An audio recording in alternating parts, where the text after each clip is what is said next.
So let's talk about culture. Well, actually, let's start here. Let's talk about our first conversation. You're the acquiring CIO. I'm the smaller entity CIO. What are some things in our first conversation? What are some things you think you want to know from me? And what are some things and I'll tell you some of the things I would ask of you. Okay.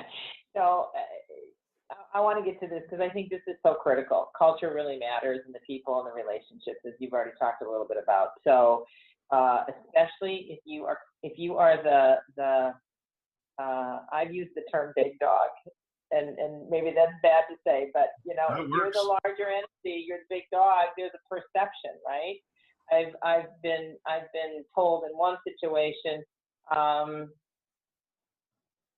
the CIO of the smaller entity thanked me for meeting with him at his location, like 40 miles from where I was, and said, for people to come down from the ivory tower, because there was an academic character there, I mean, he was surprised that I came and met with him at his place. And I just think those dynamics, like what you say, what word you use, you don't call it the ivory tower, right? You don't call yourself the big dog, any of those things, right?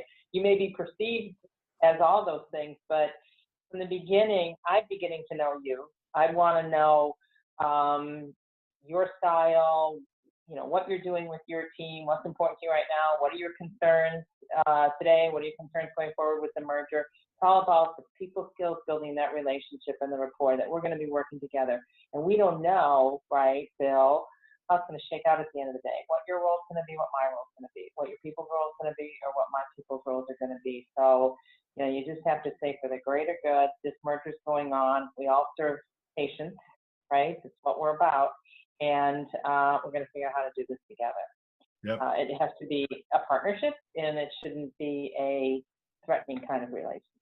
Yeah, and by the way, that gesture of the acquiring the big dog CIO coming to the other location, that I can't emphasize enough how big of a deal that is and what that communicates. It communicates a certain level of humility, a certain level of awareness.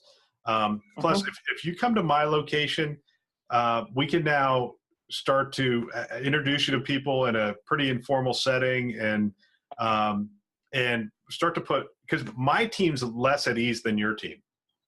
I mean, they're like, oh, we're the small entity, and you coming down, meeting them, and I'm able to really start to just calm things down. And that's the number one thing I'm doing on my end, is just keeping people focused on the job at hand